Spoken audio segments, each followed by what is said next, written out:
Hello, you are listening to Game Honey, episode 86.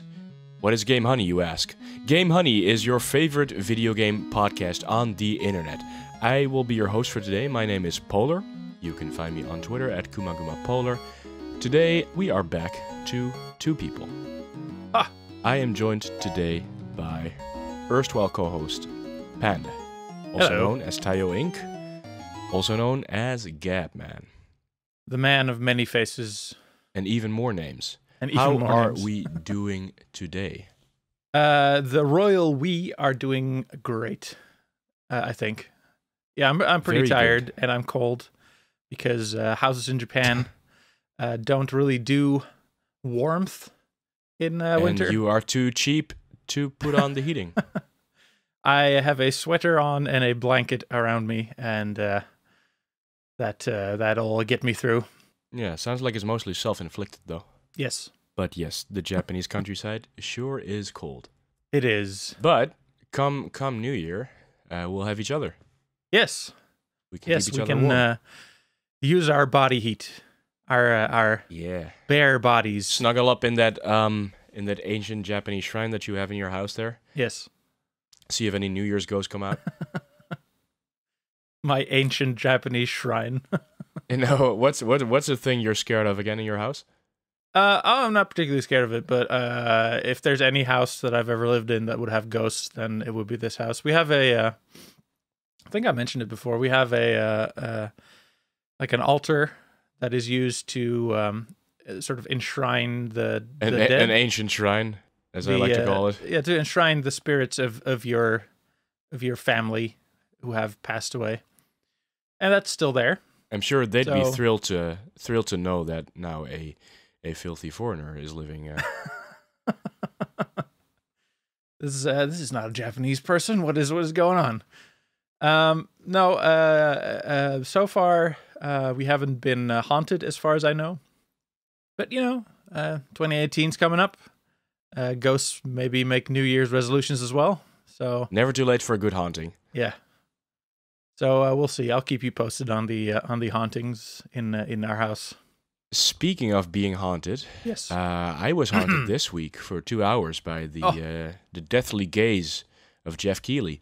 Oh, that man has an interesting gaze, for sure. Yeah, it was once again time for the Game Awards. Yes. Did you watch the show? No, because I was working at the time. I was in the office, so unfortunately I couldn't watch it live. But I did watch the aftermath. I think that's probably the way to go because I was working from home, so I actually did have it on, but it was long. It was like it was 2 hours, I think. I thought it would be over in like an hour or so. Don't get me wrong, it was actually pretty good. I've only seen snippets of past years, but I do believe that this was the best one they put out so far. Yeah, so Okay. you didn't actually see the show, but No, I mostly watched the trailers, and I saw that one crazy dude, which we'll get to later. That's about it for what I saw. yeah. Apart from Dead eye stare of that's- Keighleys. All that much. yeah, apart from Josef Fares going off script during his what was he actually doing up there? Was he Man. introducing his game A Way Out? Yeah, it was Because painful. he's from the to studio watch. behind Brothers. Yeah, and the game, actually, we talked about it before on the podcast when I think it was at E3 that it got announced this year. And it looks really interesting. It looks like an interesting take on the co-op idea, where you have to play co-op, but it's an integral part of the story. I really like the idea of the game, and they announced as well that A Way Out, that it would. I think he mentioned that if you buy one copy, because co-op is such an integral part of the game, you only need one copy for 2 players to play, which is really cool. Yeah. I really like that idea. It's it's very unstudio like in comparison to what we've seen in the recent weeks in the video game industry. But yeah, definitely. I didn't really get why he went off script the way that he did. He said fuck the Oscars, which I mean sure, but he very much, like, there were people immediately going on Twitter comparing him to Tommy Wiseau, the director of the infamous The Room. That's because he has long black hair. Yeah, because he just seems fucking crazy and all over the place. It was interesting. I did sort of watch his whole rant. I thought it was just the fuck the Oscars, but he just kept on going. Yeah, there was like more. The whole clip is so long and it's so painful to sit through. Yeah, it's especially painful for Jeff, because Jeff Keighleys, it was going really well up to that point. And I mean, in the grand scheme of things, it's not a really big deal. No, it was funny, but he said, I'm looking over an article now. The dude said somewhere along the line, he said, "This is my time to shine, man. I love this." Apparently, I think it was Jason Schreier from Kotaku who he shared, what was it, part of an EA internal presentation, which said that Josef has great energy, brings great energy to the team, but it's important to watch out for controversy. Apparently, Keighleys didn't get the memo. Man, yeah, I was thinking, because he's like, I'm not sure what exactly his role is, but he's like director or something, or producer. And I was thinking, this guy is like an interesting guy to watch on screen for 5 minutes, but if you have to work with him, oh boy, that would be I don't know. intense. I'm sure he's a little bit more mellow usually. I hope so for people that work for him in his work. Yeah, I thought it was funny, but I was also very tired after 5 minutes. Just watching him just drain me physically and emotionally. Yeah. It's just one of those times where you really imagine yourself being in Jeff's shoes, and you see him to the side awkwardly smiling and asking himself, when will it end? Yeah, and who was mentioning that? I think Jim Sterling mentioned that, like, he says fuck the Oscars in that rant. And I think Jim Sterling mentioned that Jeff Keighleys had once said that he wanted the Game Awards to be the Oscars of video games. So that was nice and awkward as well, for Keighleys. I don't know what his sentiment behind fuck the Oscars was, but oh well, there it was. It was a whole big thing, but it's not enough to really detract from the Game Awards itself, because watching the show, I really felt like it got a whole lot more professional over the years. And it was a good show. They had some great musical performances, performing some of the, part of the scores from some of the biggest titles of the year. They actually did a vocal rendition of Super Mario Odyssey, the main theme. And they had this they did an industry icon thing. Did you see this? I did not see this. What they did is they took out for 5 or 6 minutes to honor an industry icon. And last year, obviously, it was Hideo Kojima, who is also Jeff Keighleys' best friend. This year, Jeff Keighleys asked if it could be Hideo Kojima again. His sponsor said no. So this year, instead, it was Carol Shaw, a lady who was, I think, back in the Atari days. She was in, what did she make? Oh, River Raid, and a bunch of other titles. It was really cute. You should have a look, because I don't think she's getting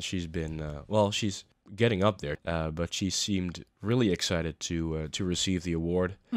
And it was a really nice, touching moment. And I think it's good that they draw attention to some people that we otherwise wouldn't know. Like when we talk about Nintendo, we talk about Miyamoto and Aonuma, but there's a whole bunch of other people, obviously. Yeah. So I thought that was a good thing to do for the show. Okay. Besides check it out. that, did you check out the winners? Were you happy with who won? I didn't particularly pay much mind to the actual awards itself, to be honest. I mostly paid attention to the trailers, The announcements. to be completely honest. Okay. Yeah, because I mean, I know the only awards that really matter to me are the Game Honey Awards, which we'll That be is doing true. in a few weeks. So yeah, you should The tune only in ones for that those. really count. Yeah, I did actually follow them pretty closely, and I was quite pleased with who won. So I will be sharing that with you. Were you surprised to see Zelda win Game of the Year? No, it's an extremely good game, and Yeah, but just speaking from looking at the year we've had, it was an extremely strong year, and there was some pretty tough competition in the form of Horizon, Persona, PlayerUnknown's Battlegrounds, and Super Mario Odyssey. yeah. Well, personally, I haven't played PUBG, so I wouldn't really know. I couldn't really speak for that, but Horizon, we've talked about this before as well. It just hasn't hooked me as it has hooked some other people. Yeah. So Zelda was always going to beat out Horizon for me. And Super Mario, I really enjoyed, as you may know from our earlier discussions. But you know that video that you did, I'm going to just plug it again. The video that you did over on the Tayo Inc. YouTube channel, a critical look at Super Mario Odyssey. It really did. I thought you made some really good points, and while I really enjoyed it, I can definitely see it not moving the franchise forward in a similar way that Breath of the Wild did for the Zelda franchise. Yeah. So yeah, I and Persona for me is like last year's game because I played it when it came out in Japan. Oh, I guess that's right. Yeah, you did put it you put it on your top 5 last year. I sure did. Yeah. Yeah, it got a Yeah. Game Honey award. Ha! Mm-hmm. Yeah. I was really happy to see Zelda win, and I was even happier to see Aonuma and oh my God, Fujibashi. Oh no, his first name is Hidemaru Fujibayashi. Oh, I was right the first time. The game's director. Yeah. When the award was announced, when it was announced that Breath of the Wild had won, they were genuinely happy, and that was really nice to see. Keighleys-san finally noticed us. Keighleys-senpai. Keighleys-senpai. Also, one of my favorite moments was when, for best performance, Melina Jurgens won. For Oh yeah, her I did see performance in that. Hellblade, Yeah. which I think was absolutely. She seemed very deserved. happy with it. Yeah. Yeah. Very nice. Well, she got to meet Andy Serkis. Oh as yeah, well, he did because he was presenting the award. Yeah. Yeah, that was Yeah. really cool. And obviously she didn't expect it, but I thought I really wanted her to win it because I think her performance is one of the main reasons why Hellblade works as well as it does. Oh, Hellblade. Yeah, fantastic. And Yeah. to think that she was just a lady who worked in the office, as far as I know. She didn't particularly get, like, she wasn't an actress or anything. Yeah, what she did some kinda placeholder stuff for them. Yeah. And they were sort of, in that way, they were secretly auditioning her. Yeah, I think, that's really, really awesome. Very well, very, very much deserved. Yeah. So I was surprised, though. I would think that for best narrative, that Nier or Hellblade might win it, but What Remains of Edith Finch turned out to be the winner, which is a game I haven't played, so... No, I haven't guess, played it I will either, need to get but on that. Gab has played it, and was extremely positive about the story. Okay. So yeah, do with that what you will, but apparently it's really good. So yeah. All right. Yeah, I'll have to check that out because I really I've obviously yet to finish Horizon Zero Dawn from what it looks like so far. Well, I really can't judge. I'm really far too close. I really didn't get that far into it. But having said that, I really enjoyed the stories in Hellblade and Nier. So if this is even better, it's kind of a dark horse winner. So yeah, I'll have to look into that. We have for best art is Cuphead. Well, obviously, yeah, it doesn't. I mean, I kind of wanted Breath of the Wild to win that one as well, but I can see how that went to Cuphead. No, that's. I mean, Cuphead is a triumph in visual design. It's amazing, and I think you will find that on my top 5 list for games this year. Well, sure. Spoilers. a little spoiler there. Check back in a couple weeks. Yeah. Some other ones. I'm just I'm running down this list the way Jeff Keighleys sometimes runs down some of the awards. Hey, and here we have best mobile game, best RPG, and best impact game. Or no, best, what was it?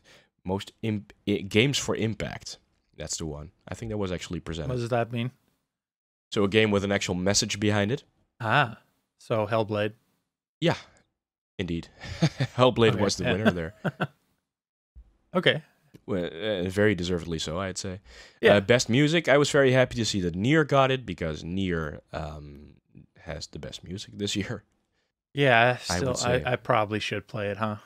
Yeah, I'll tell you a little bit more about it in a couple minutes. Okay. Because I finished it. Oh.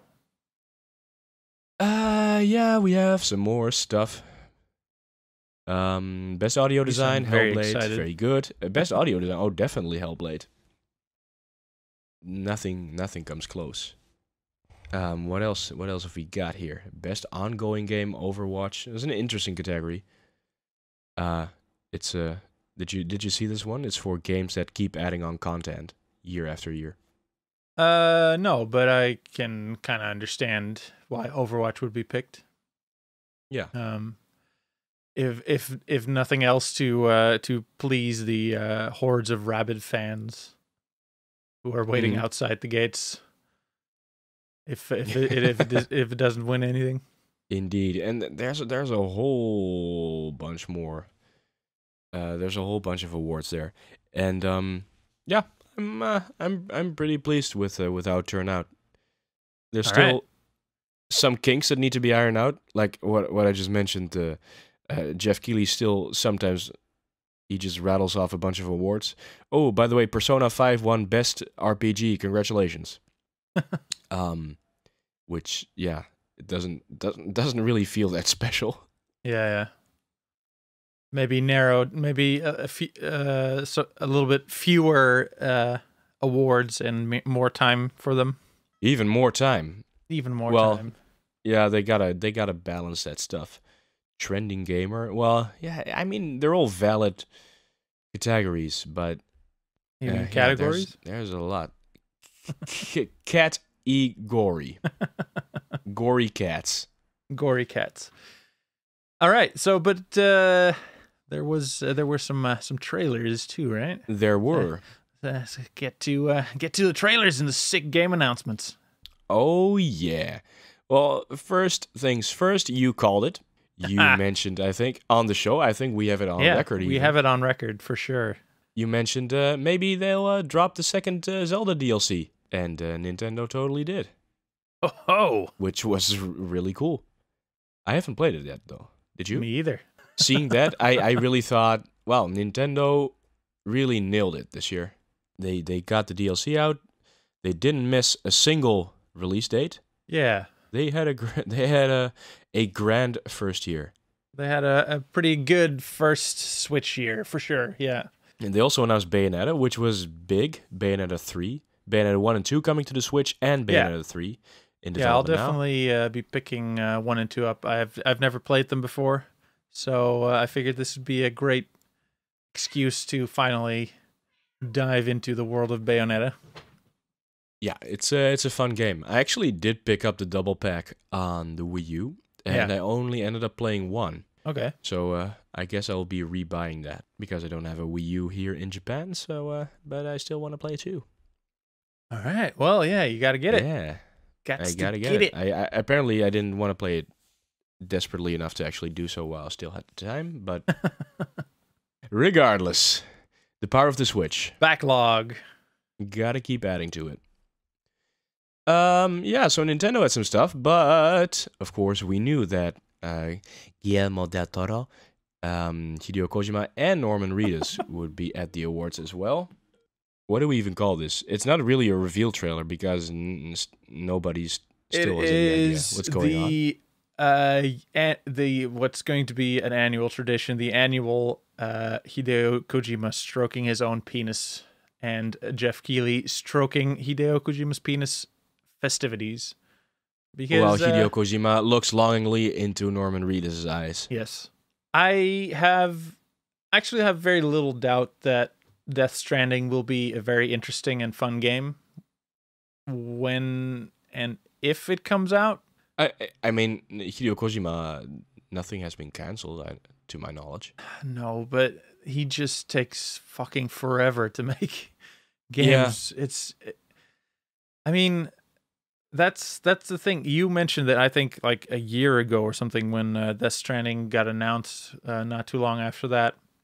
When the news came out that Del Toro was only involved in like a cameo as opposed to actually, working together with him like on the script or whatever. Yeah.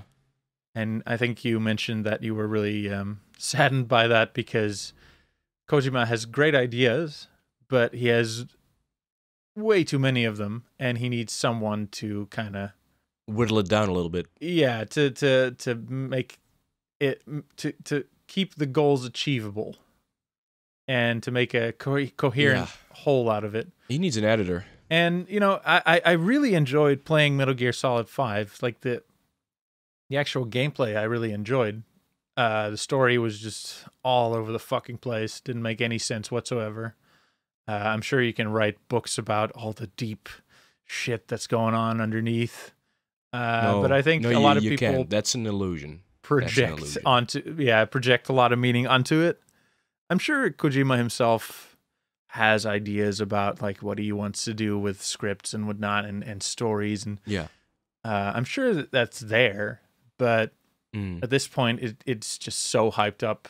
It's just such a I don't know. It just really feels like a big circle jerk involving Kojima and Kojima. A little bit. A little bit.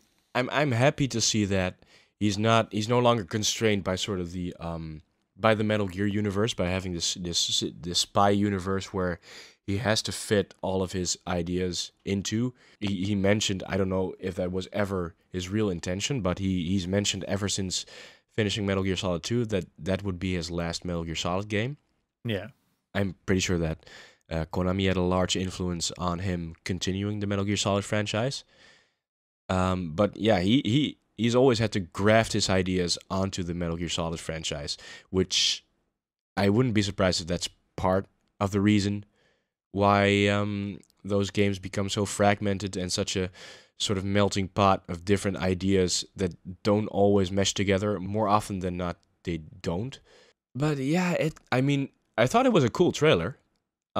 It was a mindfuck. Yeah, don't get me wrong. I'm excited for the game, and I think it'll be very interesting, and I think it'll be fun. I just, at the same time, I'm like, okay, can we, as a whole industry, can we acknowledge that? Yeah, Kojima he makes good games, and he tells interesting stories, but he's not a god. And let's also just take this at face value and just say this trailer it didn't tell us anything. It's just Kojima going, I have crazy ideas. Look at me, I'm crazy. Oh, I'm great. Did you see how crazy? Did you see that baby? Did you see the baby in the man's stomach peeking out from the guy's esophagus? Also, I know Norman Reedus. Yeah. Yeah. It's Yeah. like It's how long are it we sort of has that into- air of seeking legitimacy. Like games, I am a big game creator now. I have movie friends. Yeah, that's very much like he doesn't need that, I feel. And sure, it's cool, and don't get me wrong, I think Norman Reedus is a cool actor, and Guillermo del Toro Definitely. is a fantastic storyteller. Um, I think it's probably they'll probably do great in the game, but I feel that perhaps I always get the sense that Kojima wants famous people in the game because he wants famous people in the game, Yeah. not because they will enrich the story. Yeah. I'm sure Yeah, that's well, part of it, but Yeah, there's a bunch of stories going around that more or less confirm what you're saying. I mean, part of those sources is David Hayter, so take it with a grain of salt. But the way David it's Hayter right was in the name. replaced, He's a hater. okay, you can't argue that. But part of the reason why he was replaced, according to David Hayter, is because Kojima wanted someone famous, and Yeah. he basically asked Konami, "Hey, you guys want to have me back for Metal Gear Solid 5? We don't need you." Even though he was obviously the voice for the main character, Yeah. which is odd. And yeah, Kiefer Sutherland. I mean, why? Well, all his 5 lines in the whole game were all right. I think he charged by the letter, probably. I don't know. Death Stranding may well turn out to be really interesting, but Yeah. I will say that last year, obviously, I played through Metal Gear Solid 3 and 4. I watched the stories for all of them once again, and they are, from a storytelling perspective, just extremely messy. Yeah. So I don't know. With Del Toro saying that he's going to be a he didn't cheerleader for his understand. ideas, Yeah. and now you have the babies inside the stomachs. I mean, if it works, but I don't have the confidence that he's actually this is the guy who told us that we were going to be ashamed of our words and deeds. Yeah. I Because of don't the have the bikini, confidence. I don't have the confidence at this point that he can actually pull it off. I think, my prediction at this point is when the game finally comes out 5 or 6 years from now, that it'll be an interesting game with a hyper philosophical plot that thinks it's super important. But Are we human? Yeah, Or are we dancer? like that, and it'll have some cool gameplay and some very cool ideas, and people will fucking love it, no matter if it's good or not. Yeah. Well, let's be honest. I have yet to play MGS5. Yeah. As I mentioned before, I'm sort of working up the courage to start it. Mm-hmm. But from everything I've heard, the gameplay is amazing. Yeah, I really loved it. I mean, yeah. we know that Kojima has a ton of interesting gameplay ideas. So I'm not too worried on that front. I just wish that the game definitely has the potential to be something really special. Well, it probably will be something special, but it remains to be seen if that's If that's a good for the thing. right reasons or not. But yeah, I kind of want him to fulfill his potential. Be the person that If we that know makes sense. you Yeah. can be, Kojima. Yeah, Yeah, if you would just the other listen thing that's to some other people. kind of bothering me is that we're like 2 years into the development at this point, right? Something Well, like that. 1.5, 2 years. I'm not sure how much of that is actual development time, because there was this time when he was going around the world looking for an engine. Yeah. Yeah, But that's using the that's Gorilla like engine, a the year and a half Decim ago engine. at this point, right? Isn't it? Yeah, so I don't know how long they've been in development proper. Yeah. Fair enough. But still, I don't know. I feel that at this point there should have been some gameplay. I don't know if Sony's Just a okay with it. snippet. I guess I guess we'll see. I guess we'll see what comes out of it. It was a cool trailer, but I don't know, the baby stuff kind of made me roll my eyes a little bit. Yeah, was it like putting up its thumb, or was it just? Yeah, I was. Yeah. It was. Genius. This man is a visionary. Legendary golden god, genius creator. This man is an absolute visionary. We do not deserve him. We can. Oh, boy. Our feeble minds. Oh, boy, oh, boy. So what else do we have from the show? What else do we have? In the Valley of the Gods was announced, which is made by the creators of Firewatch, a game that I have on my PS4, but I have yet to play.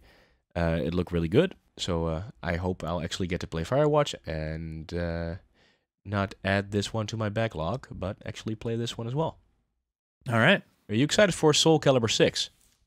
Yeah, I'm mostly excited. I'm not that much into fighting games, as I've also mentioned many times on this podcast. But I think like the only fighting game that you and I both played a lot of is Soul Calibur 2. Yeah, so that's my, like, when I talk about how to do fighting games right, in my opinion, Soul Calibur 2 is like the holy grail.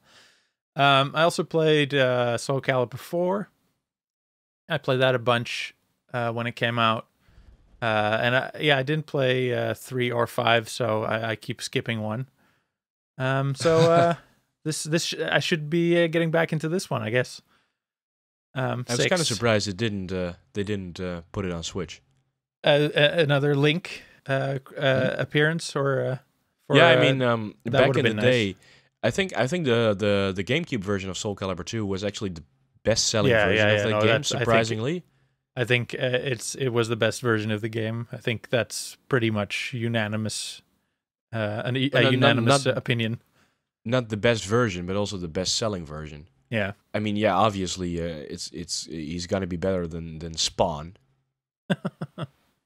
Yeah. No offense to Spawn, but yeah, it's I can the recent, like, starting with 4. I mean, they always looked pretty, the Soul Calibur games, but I don't know. I feel like the when 4 came out, I remember like being super impressed with how amazing it looked. I don't know. Maybe I guess that could be like part of it, that the Switch is not strong enough to, not powerful enough to handle it. A game like this, a one-on-one fighter, I would imagine that it's not exactly the hardest thing to scale back a little bit.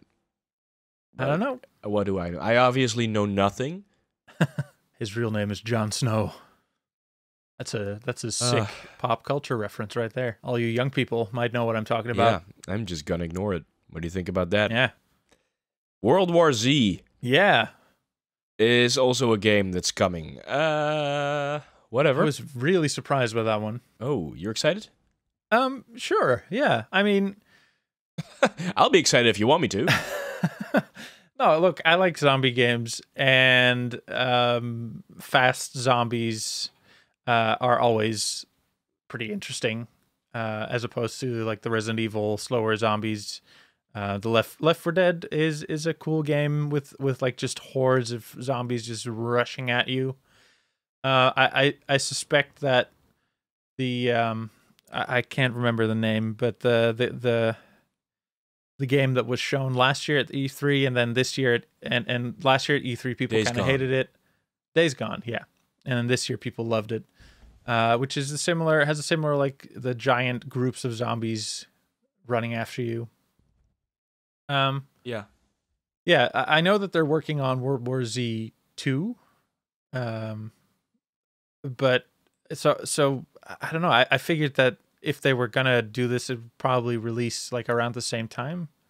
I didn't see anything like World War Z 2 related. It just said World War Z. So yeah, I'm curious about the timing.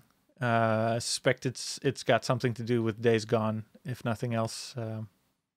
But yeah, we'll see. Let's release this zombie game right next to this other zombie game. Yeah, that'll go well. Yeah, well, maybe they'll make it like a cheaper version. I don't know. It didn't seem like it was very AAA material, gaming wise. So yeah, we'll see what they do with it. It wasn't early. It was the reveal, so it's probably still a ways out.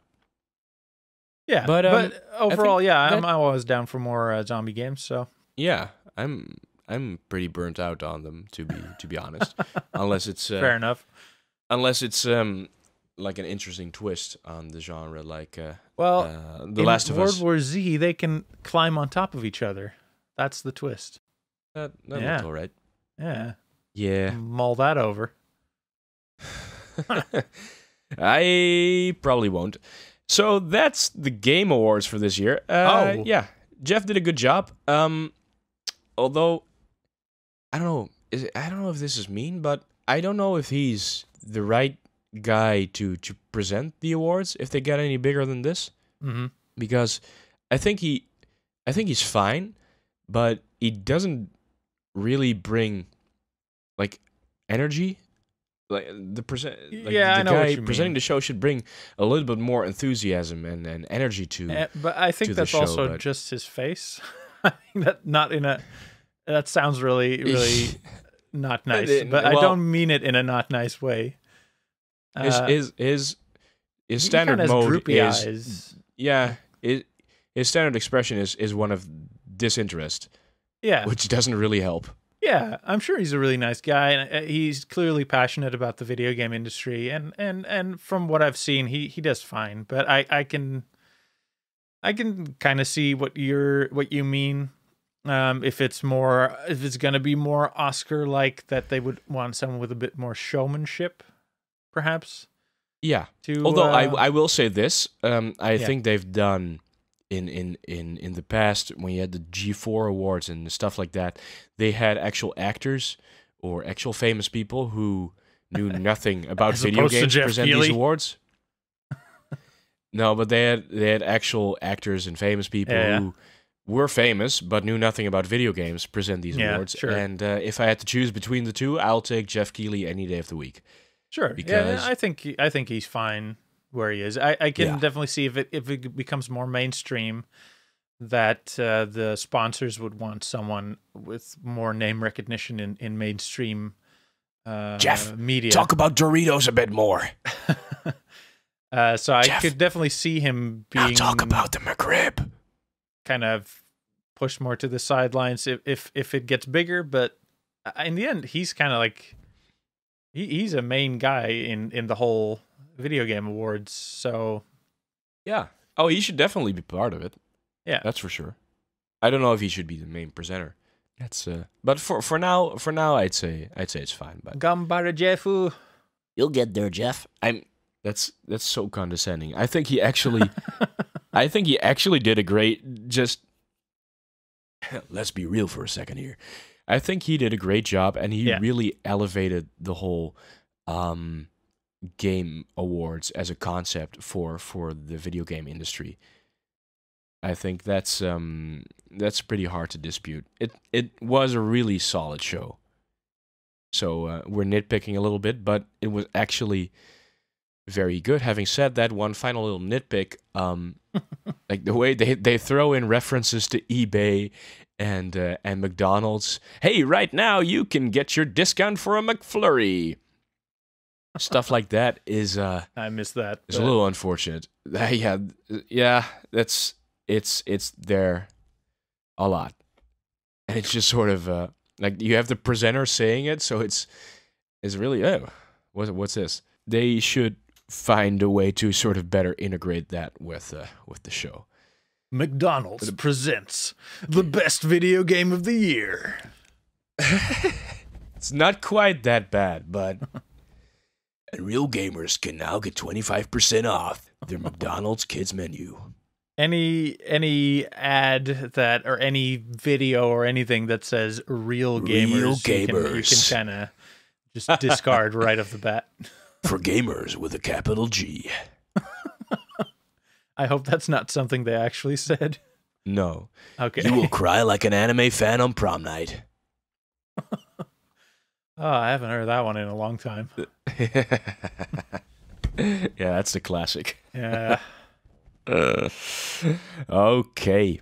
Oh, So boy. that's the Game Awards, and that's most of the news this week. There was also a PlayStation Experience thingy, Yeah. where I don't think a whole lot happened. No, they talked sorry if very it did. long about Ghost of Tsushima and didn't show anything. Well, So. when I play my video games, I like to have my eyes closed. So, sounds like it's right up my alley.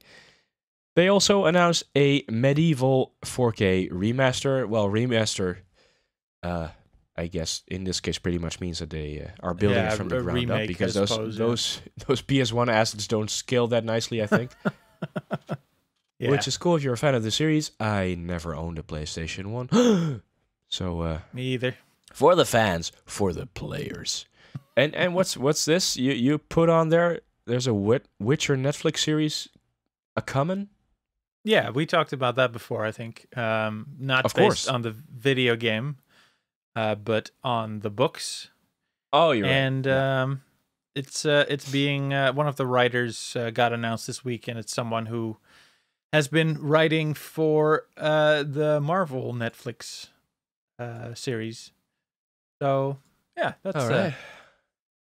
Which that's ones? pretty nice. She's All her of them? name is Lauren Schmidt Hissirich. I think I butchered that name. But she co-wrote and co-executive produced Daredevil and Defenders. Well, How was Defenders Defenders? wasn't perfect. It wasn't perfect. It was. It wasn't good? It was enjoyable. Well, I liked it mostly.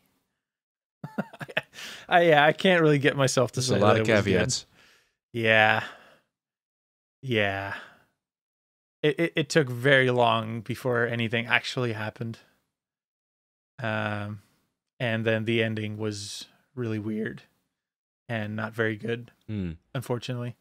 But Daredevil was really good, and Daredevil really fell off a cliff in the second part of the second season. yeah. But most I don't know if she was season 2 as well. It just says Daredevil, so I assumed. Yeah, I guess that's for both. Huh? Most of Daredevil was very good. Season 1 was pretty good. Yeah. So yeah, I'm excited because I like Witcher. I like Witcher a lot. So yeah, I'm That has very been well excited. documented. I hope it turns out decent. I don't know, the Marvel Netflix series, I'm pretty burnt out on them. I'm currently watching Punisher that came out recently. I haven't gotten very far yet, but yeah, so far it's pretty good. It is? Yeah. So far it's good. It starts off, the first episode starts off the first episode ends with a lot of violence. So the series starts off very violent, which is sounds kind of strange, but it's kind of refreshing as opposed to the other shows where it's more oh no, Good old violence. How can I stop these bad guys without hurting them?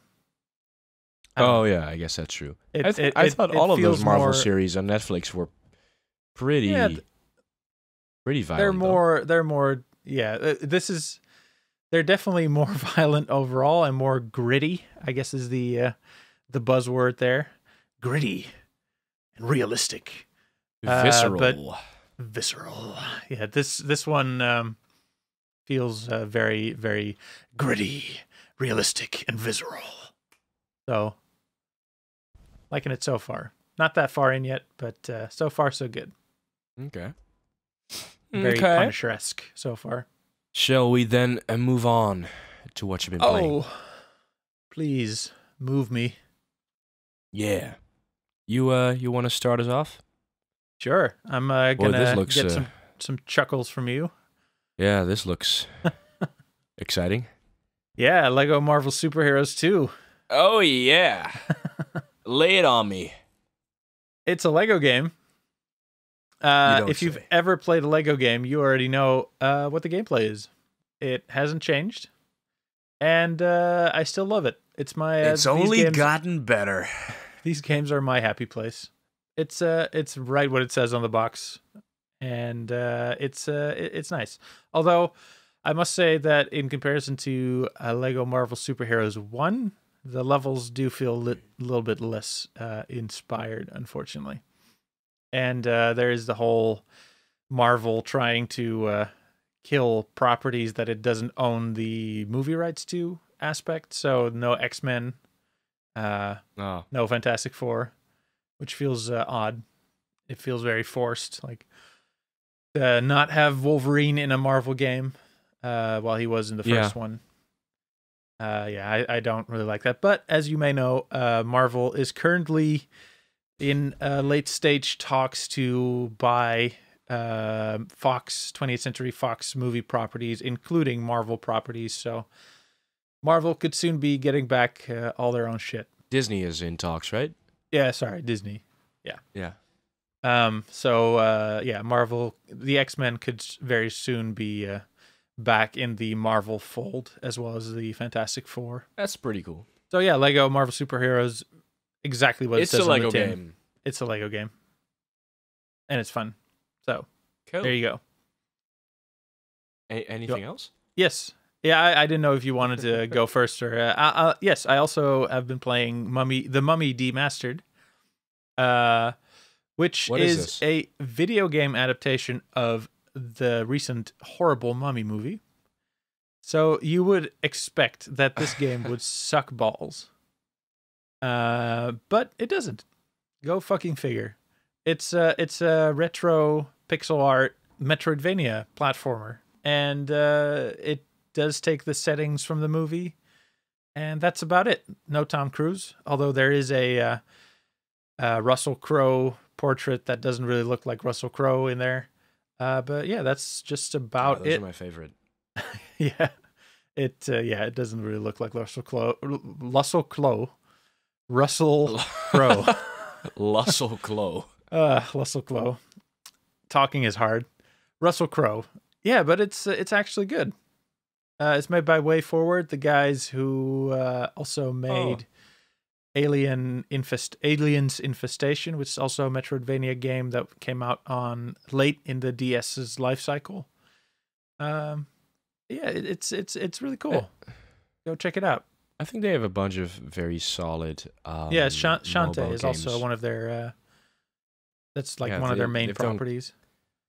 Contra 4 as well. So it's really, you would not expect, like video game movie tie-ins haven't really been a thing in recent years. I kind of realized the other day. It was people like just all the rage for a while, and then it just kind of stopped. And now we have a video game tie-in, and it's of a bad movie, and the video game's actually good. So it's a strange reality that we are currently living in. Timeline is not so dark after all. Trump might be president. We might all be... But The Mummy Demastered is a good game, goddammit. Oh, boy. All right, but... It was all worth it. You... all right, I'll refrain from commenting. You have some games on your... one final question. Well? Are you playing The Mummy on the Switch? No, I wanted to get it on Switch, but it's not on the Japanese e-store, and I wanted to get it on off the American one because there was a sale a while back, but I don't have an American credit card, so I couldn't get it. So I just got it on Steam. It off the European. Yeah, there wasn't a sale on the European one though. Was there on the PlayStation Store? I don't think there was when I got it. Was it cheaper?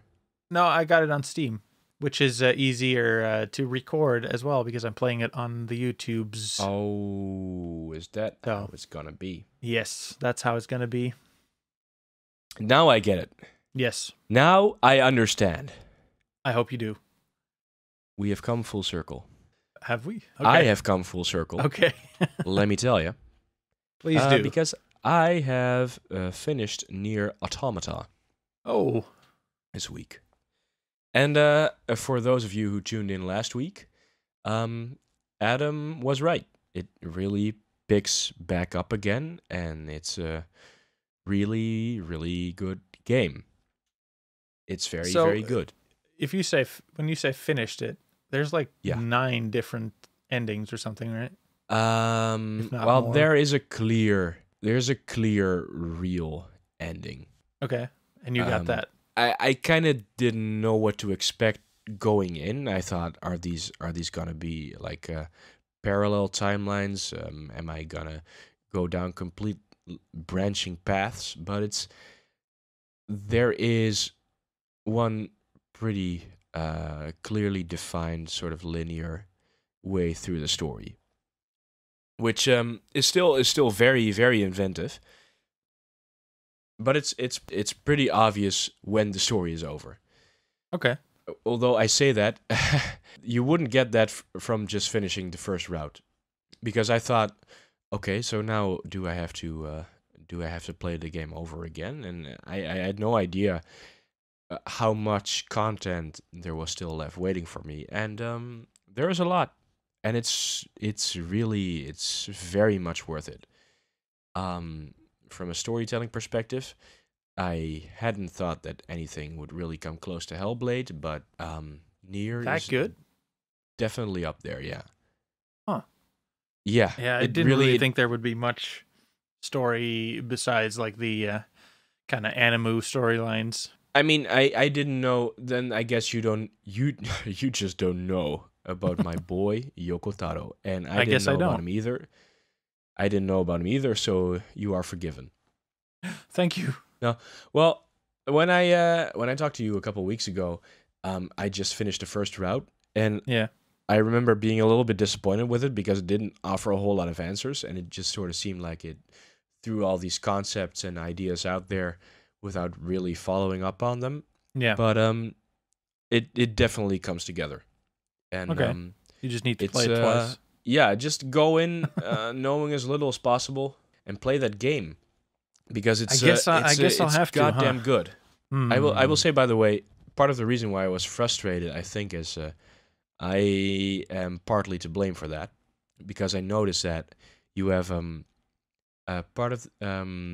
level up in the game, but another part of getting stronger is you have these plug-in chips, and you have a bar to which you can assign plug-in chips, and when you start the game, like only 1/4 or 1/5 of the bar is actually unlocked. And I sort of assumed that the bar would unlock according to your level progression, but it never did.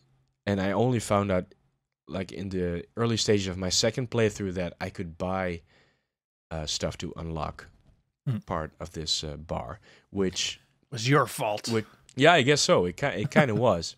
How dare you speak ill of Yoko Taro's game design prowess?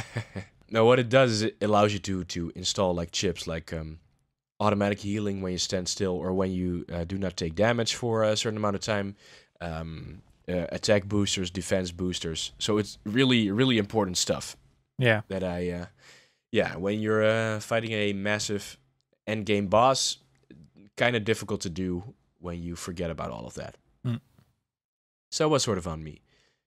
I will say that playing the second route, it's mostly a retread of the first one. It's kind of a chore. Sounds like fun. It's kind of a chore, but I'm really glad I stuck with it. Okay. And I think that's probably the general consensus. The box blurt for you right there. It's kind of a chore. Yeah, I wanna sort of play it down a little bit and say, yeah, it's not that bad. But at the end of the day, it's so similar that and the game still asks you to play really similar content for I guess about at least 5 hours, which is not there could have been a better way to do that. But everything surrounding it, everything before, what comes before and what comes after, is really, really, really great. And it just keeps, so there's a big lull, and then it ramps up again. So yeah, I really hope you play this. Guess I'll have to put it on the list. Yeah, It come highly recommended by many sources at this point, so guess I'll have to play it. Yeah, make it a priority. A priority, Make even. it a priority. Ooh. All right.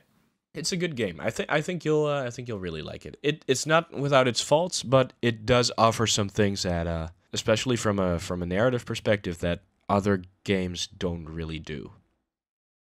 Nier does what Nintendo don't, or something. Well, I think the story in Mario Odyssey has got to be up there this year, but yeah, they're not. They really quite there yet. did shake things up though. Oh yeah, when that wrapped up, I was wrecked by all the existential dread. He will. Oh yes, Mario will do that to you. Oh baby, where did we leave off? Nier is a good game. Yeah, I gotta give Adam his due. I'm actually seeing him this week probably. Oh, 'Cause I'm you going to guys haven't Tokyo. met in person yet. We haven't.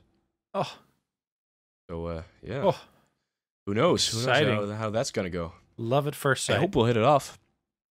Yeah, we'll get hitched. Please do invite me to the wedding. That'll be awkward. Anyway, This is going so well. yeah. So, that's it for me this week. Okay, I suggest we wrap it up here. let's wrap it up then. Thank you very much for listening this week. I was your host for this week.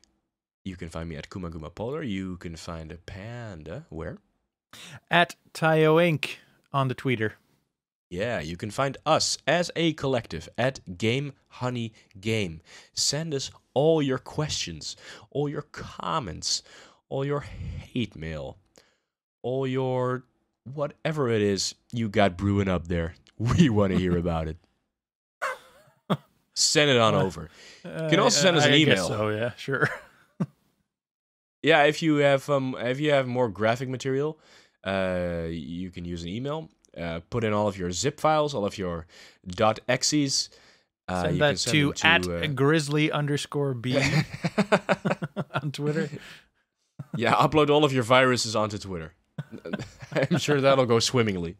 Yeah, that's how that works, right? You can send us an email.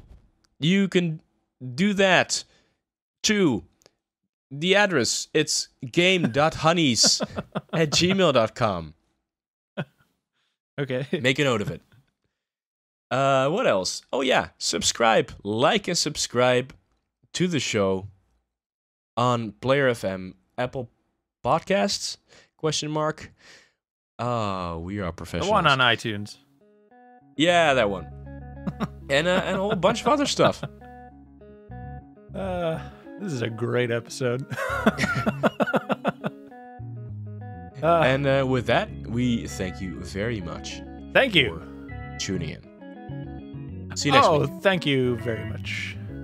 Bye-bye. Bye.